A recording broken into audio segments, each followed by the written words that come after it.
Do we need like all our stock welcome to this week's Pach-Attack? Might as well do it at the beginning this time. All right, this week's first question, CLR 11. I was wondering what you think of the reward systems in place between Best Buy Reward Zone and GameStop PowerUp Rewards. They're all about the same. They give you a very small amount, typically, about 1% of your sales toward, your purchases toward future purchases. And it varies. It's between 0.75 cents and 1.25 cents for each dollar you spend based upon what you buy. Very similar to mileage programs, very similar to casino gambling programs. They really don't give you that much. I mean, the 1% is like getting a 1% cash back on a credit card. There's plenty of credit cards that still do that.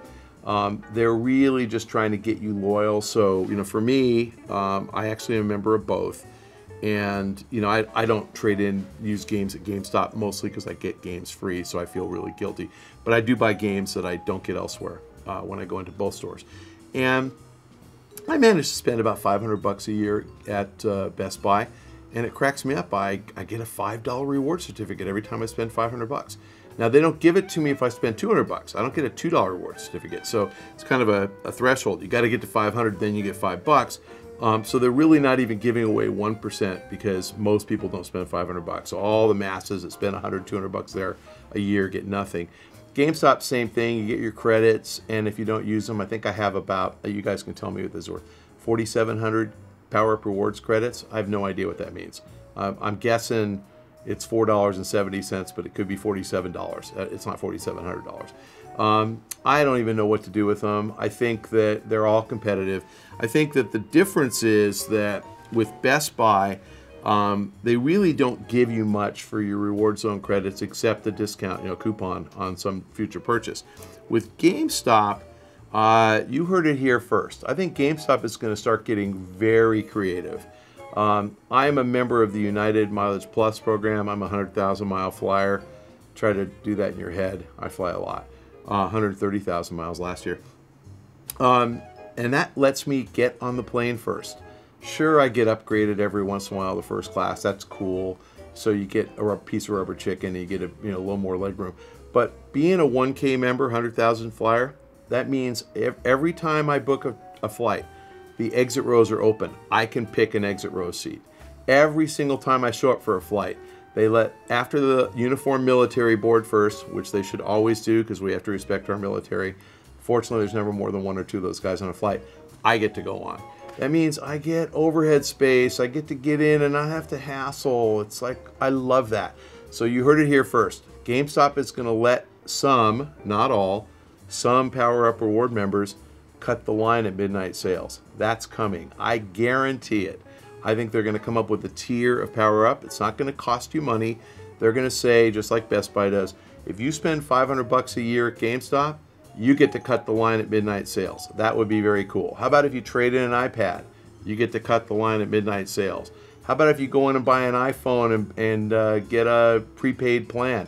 You get to cut the line at midnight sales. I think that's way cool. I think people are going to be all over that. I think PowerUp is going to give you more stuff. I think they'll invite you to E3. I think they'll invite you to GameStop events. So you probably get to sit down with a regional manager from time to time. So I think GameStop is much, much smarter than Best Buy about this. They understand their consumer. They know what you guys want. And I think the thing you guys want more than anything, cut in line at midnight sales. How cool would that be? You just show up at 11:59. You're the first guy in the store to be playing Call of Duty next year. Count on that coming. And Best Buy, I don't think they're going to figure it out. Okay, fellow babies, this week's next question comes from Badass Gamer. Why would developers or publishers change a game's sales strategy from a retail game to a downloadable game? For example, I Am Alive. I talked in an earlier episode about how the table stakes on a game are that you need 150 million bucks in revenue to break even on the game. That's because the typical game costs 20 to 50 million bucks to make, and then typically another 20 million to market. I think publishers look at games every once in a while, like I Am Alive, and they say, we're never going to sell $100 million worth of that product. So let's save the 20 million in marketing. Let's not worry about the packaged goods sales. let's just get whatever we can get out of it and cut our losses, and they shifted to downloadable. I think that's really what happens. And I don't think anybody ever starts out planning to make a console game and then in midstream switches because they think it's more profitable. They do it because they're cutting their losses. It's when they realize the game's not going to sell well. I think that's the truth with I Am Alive. I think Ubisoft worked on that game for like 3 years. I think they must have started and stopped at least once. So they probably started the game differently the second time. And I think once they realized that their ambition in the first go-around didn't work, they scaled the game down and decided to go downloadable. Mr. Soji. Big fan of the show, Michael. It's funny, I have to call him Mr. Soji, but he gets to call me Michael. I like that. My question is this. If, as of right now, you had complete control over all of Nintendo's financial decisions, what would you do to maximize the company's profits? What would you cancel, improve, or change to make them the best they can be? I think that's simple. And Nintendo has a philosophy that I don't necessarily endorse, that all of their intellectual property is exclusively offered on their proprietary hardware. I think that's the biggest problem with Nintendo right now. Nintendo doesn't license its intellectual property. And by license, I mean, I don't see how Mario Brothers pajamas would hurt sales of Mario Brothers games. I don't see how a Mario Happy Meal would hurt sales of Mario Brothers games. I don't see how putting out the entire Game Boy Advance catalog on the iPhone or the iPad at $4.99 or $9.99 would hurt the sale of games on their proprietary platforms. And yet the company has a pretty distinct view that their software can only appear on their hardware. The fact of the matter is that their addressable market is shrinking. And it's shrinking because people are getting these cute little things and they're getting tablets, and the games on these, for about half of us, are good enough. Doodle Jump and Tetris on the iPhone are just as good as puzzle games, Brain Training, and Tetris on the 3DS. And there's plenty of brain training type games on this thing that are free. So you're just not going to attach to the same market. And if you have all this great IP, and Nintendo has great software IP, why would you limit it to a market that's maybe half as big as it used to be?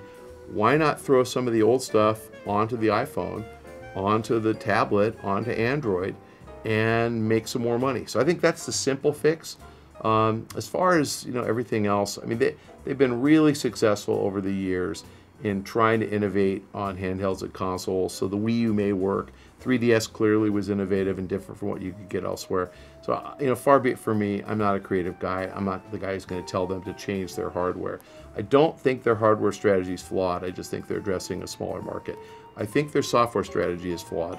I get not putting your software on the Xbox 360 or 720 or the PS3 or 4 because that competes with your proprietary hardware. This thing is going to compete with your proprietary hardware whether you like it or not. So you might as well, if you can't beat them, join them. That's the first thing I would do. Pajamas the second. Do you have a question for the show? At Michael Pachter on Twitter, and copy at Rohan Likes Pants because Rohan picks all the questions.